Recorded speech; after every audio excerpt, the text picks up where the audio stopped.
Welcome to She Considers a Field podcast with coach, encourager, and fellow entrepreneur and homeschooling mama of four, Anna McLaughlin. As a homeschooling entrepreneur, you are uniquely positioned to impact the kingdom of God both deep through your investment in your children and wide through your business. And yet guilt, frustration, and overwhelm can hold you back from all that God has for you. Come with me on a journey to walk in deeper peace, purpose, and joy, because God has given you a legacy to build, and I'm here to help you enjoy the ride.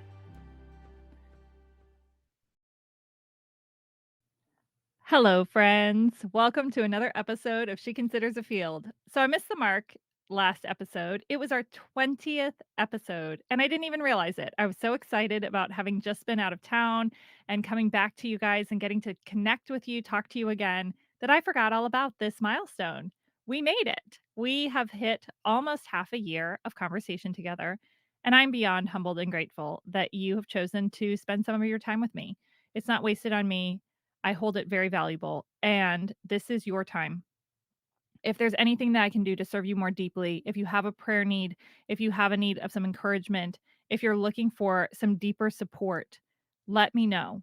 I have these one-on-one consultation calls or exploratory calls for a reason, okay? If you are ready to make transformation in your life, if you are looking at the gap between where you are and where you want to be, and you are not seeing that gap close quickly enough for you, this is what coaching is for. We are meant to shoulder loads together. We are meant to come to another and walk together for seasons, for support, for encouragement, for admonition. I had the most beautiful moment with one of my clients today where she had reached out to me with some thoughts, and she's very direct and I'm very kind of poetic in my words. And so I gave her this long answer and she comes back with this one line zinger, kind of, on calling herself to account essentially. Um, and it just made me laugh so much, just this way that we get to do this dance together, where I get to sow into my people in my way, and then they translate it into a way that they can hear, and it's all the more powerful because now they've owned it in their own words. Something happens when someone holds a mirror up to you and says, "This is what I see. What resonates for you?" Or, "I'm curious whether this lands. What do you think?" I remember 15 years ago, almost, about that time frame, 10 to 15 years ago, talking to a lawyer friend of mine, and she had hired a life coach. She said to her coach, "What you do is so simple. I don't understand why I need you, and yet you've changed my life profoundly." And the woman said, "We often don't take the time to ask ourselves these questions. We often don't take the time to self reflect. Or if we do, we kind of don't hold ourselves to account, or we have blind spots that we just can't catch ourselves." Coaching is very simple, it's very gentle, but it is no less effective for those things. In fact, in some ways, it's more powerful because something happens when you opt in and say, "I'm ready.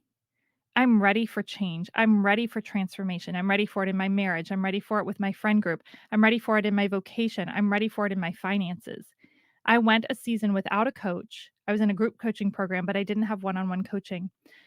And I was trying to be financially careful. Okay, I'm waiting for my business to grow. I'll give it a little time. Friend, more has come and happened and shifted for me in the past month since I made the decision to hire a coach. We hadn't even had our first conversation yet, but the decision to hire a coach brought more transformation in that 1 month than I had seen in the 6 or 8 months prior that I had been waiting and biding my time. We leave money on the table, we leave joy on the table, we leave opportunity on the table when we don't raise our hands and say, "I'm going all in on my transformation. It is worth it." Okay? So that's what I have to say about coaching. That's not why I came on here. I don't even remember where I was going. Okay, 20 episodes. We're really excited. I love getting to serve you guys. I love getting to support you guys. Book a call with me if you're curious about coaching. That's where all that was going. Got it. Okay, good. Today, we're going to talk about financial literacy within marriage. Okay. A friend of mine who's a listener came and said, "Hey, listen, can you talk about this?" She says, "I'm noticing in my friend group that there are a lot of people who are um, who are kind of finding themselves in situations of rocky moments in their marriage, or maybe their spouse has even left them, or there's been an infidelity, and they don't have access to the bank account themselves, or their name isn't on the checking account, and they're feeling this deep financial struggle. Listen, this is my wheelhouse. We're going to tussle with this today. And I'm not telling you that I have all the answers. And in fact, we're going to kick some of this conversation down the road. I'm so excited. My financial advisor, Jace Roach, I think so highly of him. He is actually coming on the show in about a month. You'll probably hear it in about a month and a half.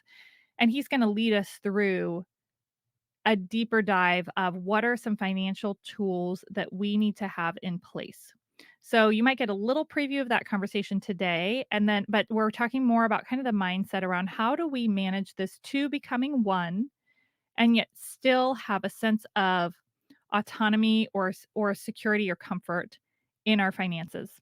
You may come down on a different side of things than I do on this. I'm kind of I think, as is the case with kind of the coaching personality, I have some opinions or some principles that I'm going to share, but this is not a one size fits all situation. If you are listening to this conversation from more than a place of kind of curiosity, you're actively in a position where there's lack of trust in your marriage, there's lack of safety in your marriage. This is a place for wise counsel. A podcast is a great place to bring you into the gateway to see, like, to kind of, like, be introduced to different ideas, but do not come to a point of decision without either rock solid clarity from the Holy Spirit or and preferably both and wise counsel from someone with skin on, as I like to say, somebody real, somebody that is sitting across the table from you that you trust, that has a strong walk with the Lord, who is mirroring back to you, okay, I hear what you're saying, I see where you are, I've heard all the details, I've heard all the various facets, and I've heard it over a period of time. Here are my observations, and here's where I think wisdom lies. Okay, so I'm just throwing that caveat out there very strongly because this is a money and marriage conversation. That is no small thing.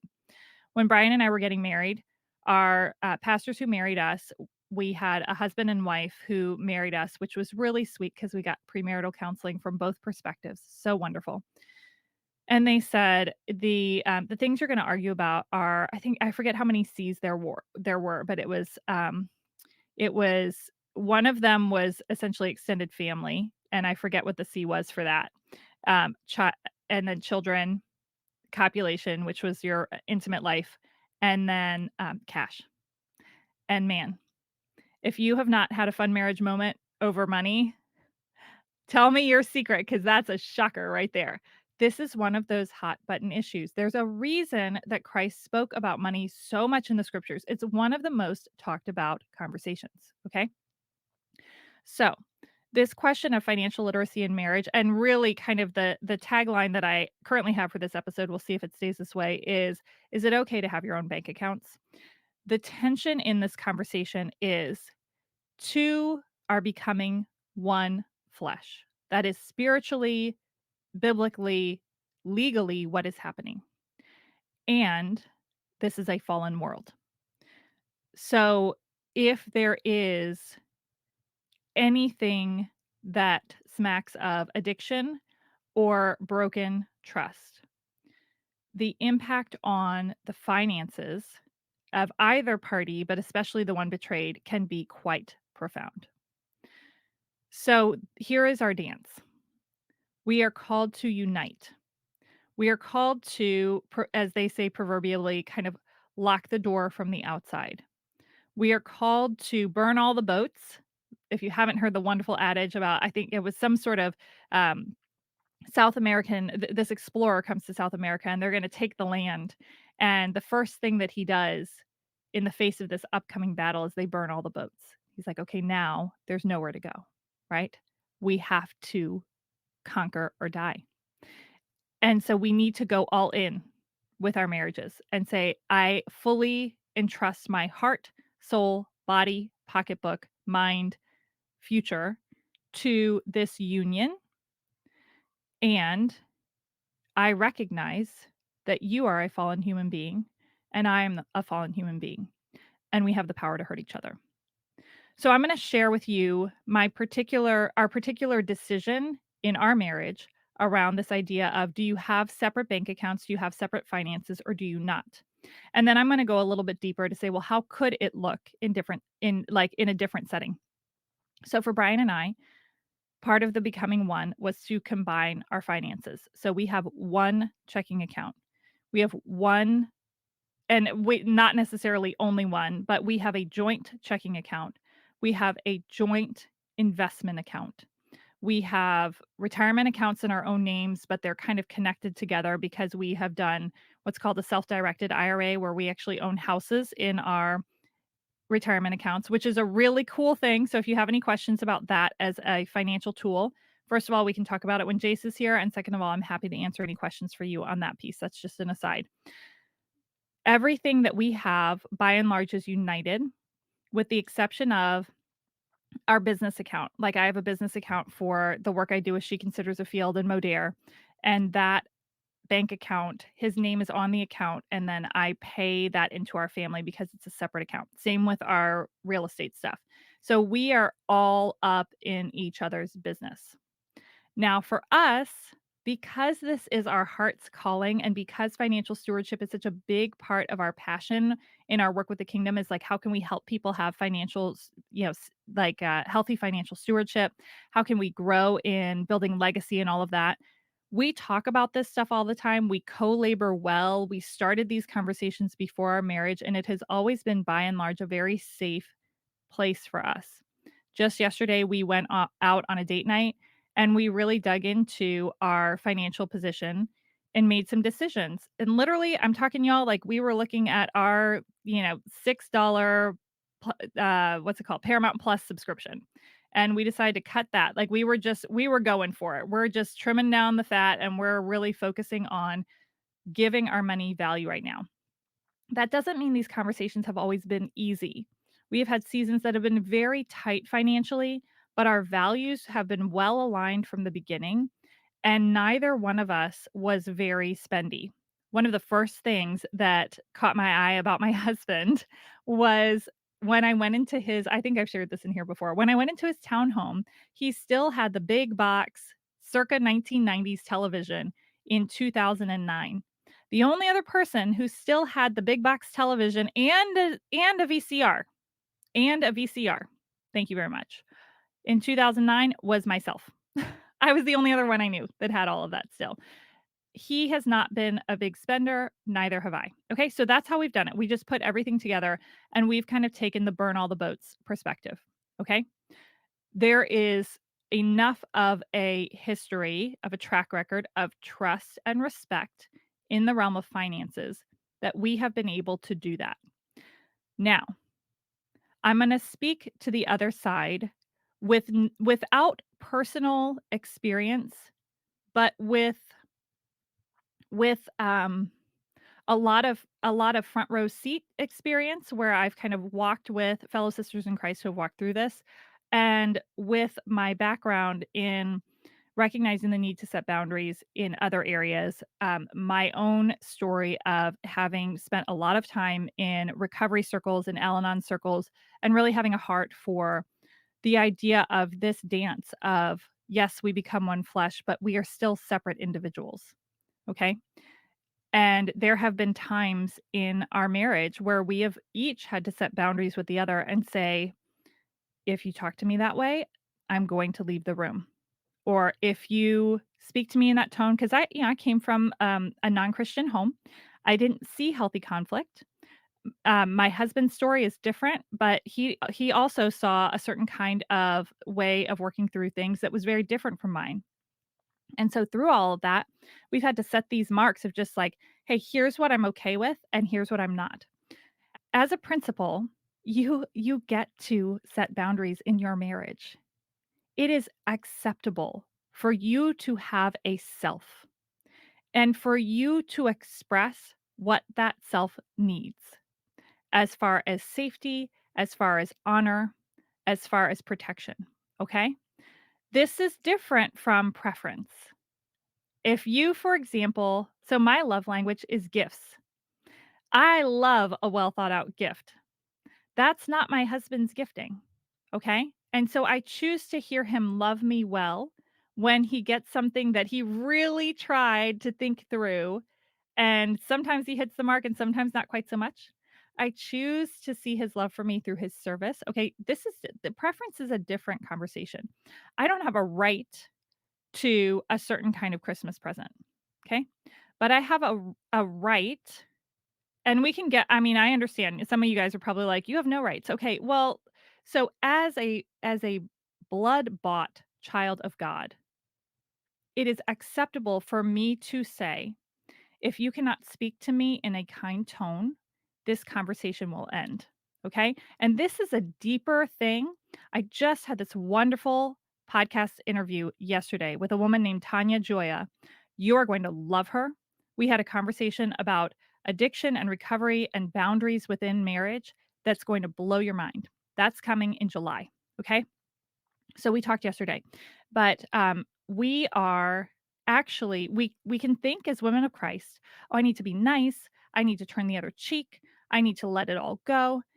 Listen, if we are being doormatted, if we are allowing ourselves to be a doormat and we are not holding up a mirror and holding the other person to account, we're actually we're actually co-signing on their sin.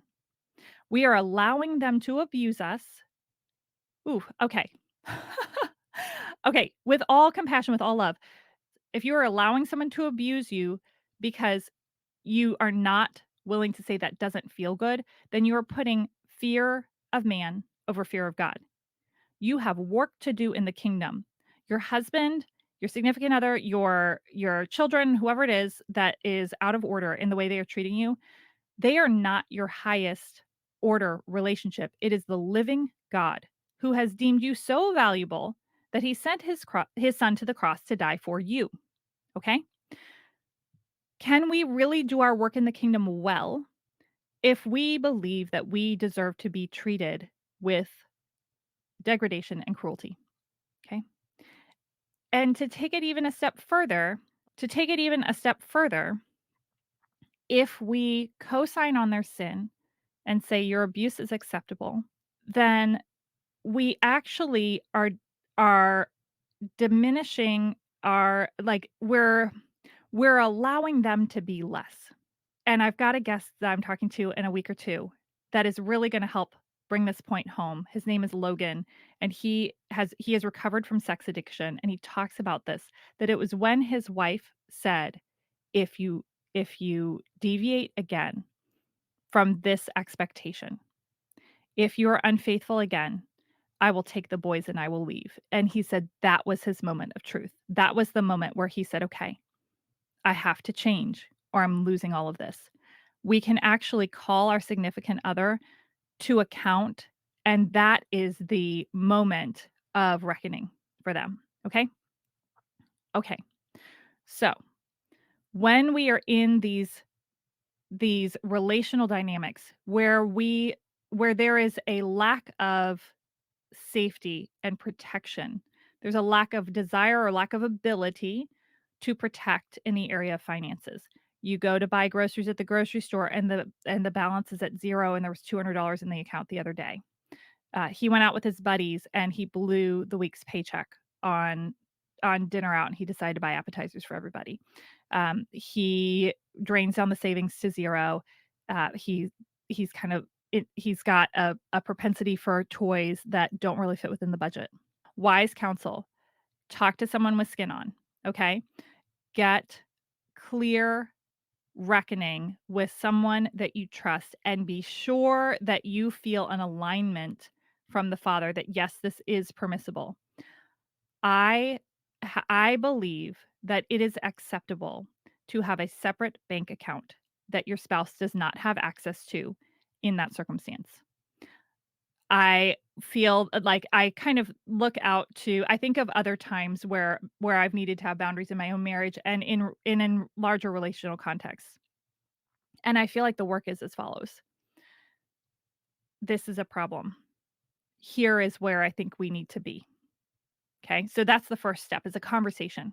Okay, we're draining so, like, in my view, my default would be, okay, combined assets. That's a reflection of our unity.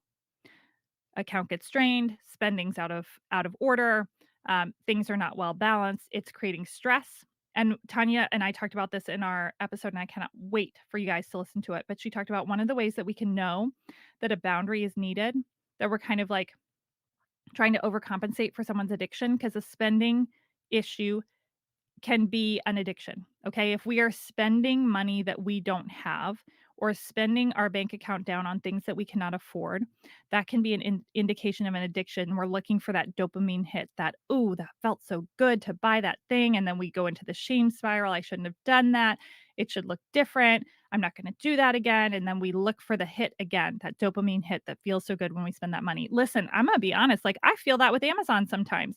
And there's also the satisfaction of, look, now we've got such and such. I can organize this thing, or I can get this other thing taken care of that I wanted to. And there have been times where my husband was like, really? Like $40 on that? And he doesn't micromanage me, but he can tell when I'm starting to get out of order. We are not immune to this. Even if we generally have a healthy relationship with money, we can get a little spendy when times are feeling stressful. Okay. So may we normalize this idea that it's possible. It's possible to not be in that addictive loop, and to get into that addictive loop and have to set up guardrails. Okay, that's part of what our conversation was last night. Was to go, okay, it's getting a little out of hand. And when we actually ran the numbers, we were like, we've got so much money that could be preserved that's just going out the window for $5 and $10 purchases. Okay, so this is not something that's out of the realm of possibility. It doesn't have to be anything that we need to be afraid to tussle with. So we first have the conversation. Hey, things feel like they're a little out of order. Here's where I think we are right now. Is that something that you feel like you can align with? Do you agree? How do we walk this out? If it becomes habitual, if it becomes pervasive, and you start to feel like you're working more to make up for the spending, or there's kind of a hole in the bank account and it's all pouring out on one side, so you're pouring in and he's pulling out all the money. If you start to feel like there's an inequitable effort being put forth, or on the flip side, you start to feel like you're being excluded from these conversations, you're being excluded from having knowledge of the finances. And there's kind of a sense of like, oh, you need to be home and I'm going to be out and earning the income. And it's my money and I'll let you have some for for as kind of like an allowance of sorts, but it's all the rest is mine because I'm the one that's working. Any sort of imbalance like that, I would assert, yes, get your own account. It's okay to get your own account. If the end goal Okay, so here's what we need to look for. What's the heart behind it? Is the end goal actually protecting the union? Boundaries done right protect the union. Okay? They say effectively, I love you. And the way that I will best be able to love you well is by me clarifying to you that this form of behavior is not acceptable. And if you are not willing to honor that, then here is the protection that I will put in place as a result. Okay? I love you. I care about you. I'm working really hard to earn this income. And when you take 3/4 of my paycheck out for discretionary spending that we haven't discussed, then I feel taken advantage of. I feel hurt. That hurts our union. So to protect the union, my paycheck goes in this separate account that I've created. And I will take care of X, Y, and Z bills and make sure that they get paid. Okay?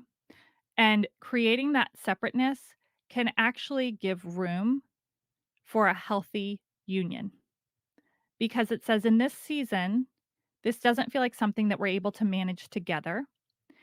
I want to make sure that I'm not having to navigate resentment and constantly clean up this resentment that's coming up by us having this loose boundary.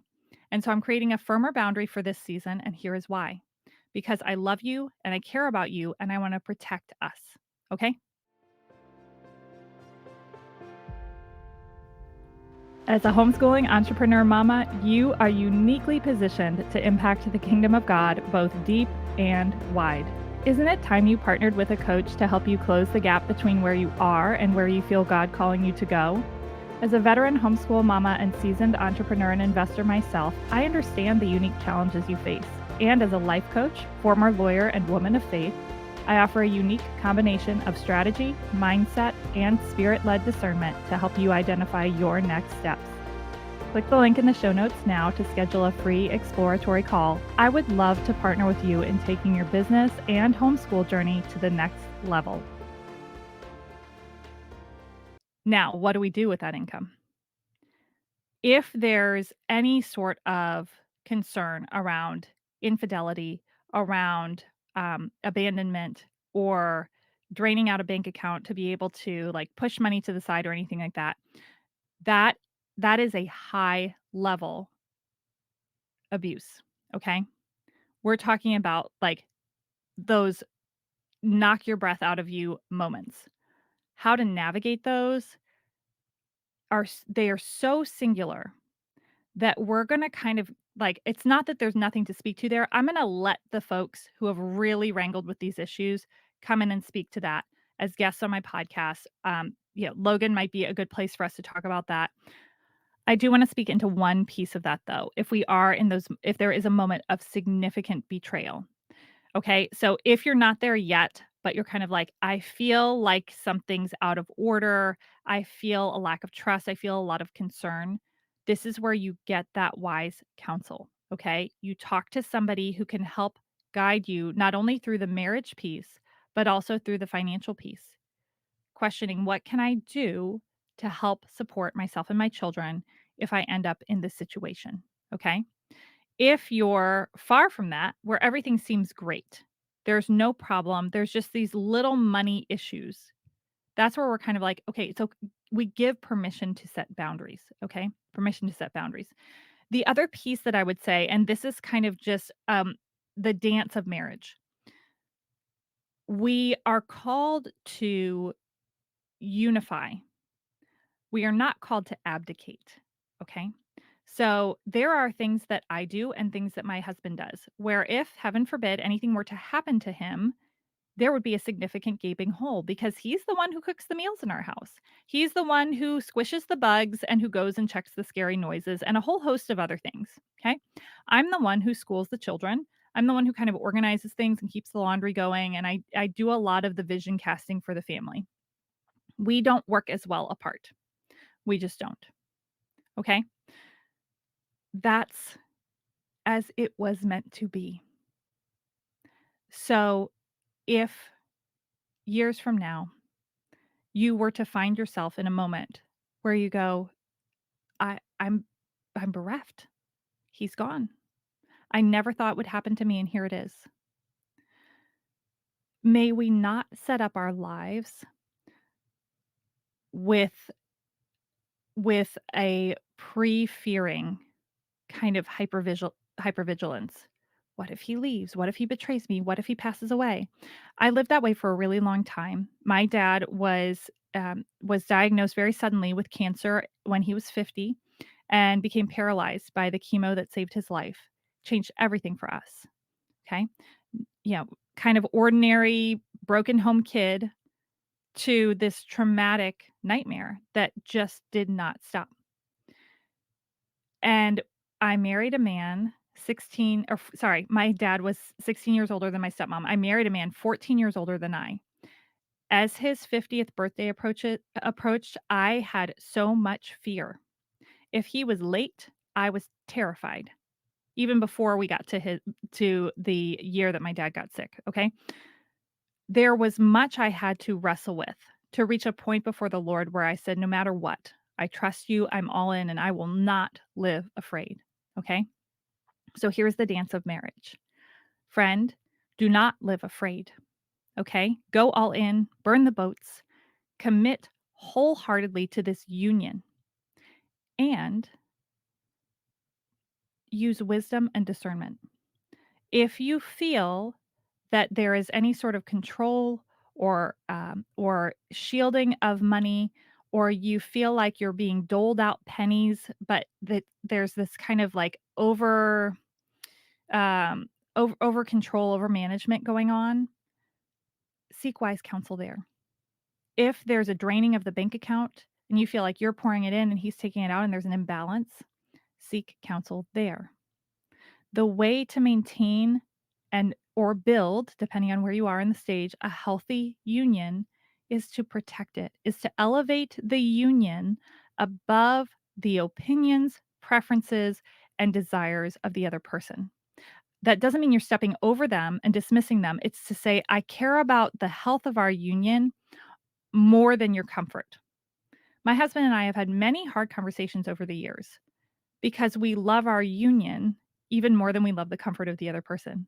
And we'll even say, I don't want to hurt you. I'm on your side. That's my husband's phrase. And it's such a beautiful one. I'm on your side. And because of that, I have to say this hard thing. If you are with a partner who cannot hear that, that's where you get the support of wise counsel. Okay. And I feel as I wanna keep talking because 'cause I'm like, I haven't given you enough practical help. That's the problem with this conversation is I can't. I can't necessarily say, "Here's your answer," because these moments are so fraught with difficulty, and they are so individualized that that at this point, when we're at this level of challenge and difficulty, wise counsel is needful. But I will leave you with this, and this undergirds all that I've said. We trust the Father's heart, okay? If you have found yourself in a betrayal where you are left and you're like, I don't even have a checking account. I haven't had a credit card in 20 years." Trust the Father's heart for you. He knew this moment from time immemorial, and he knows how to lead you through, and he knows how to work it for good. If you're in a moment where you're coming up to a precipice and you're going, I don't know what's next, and it feels really scary. I don't know if he has me. He has you. Okay.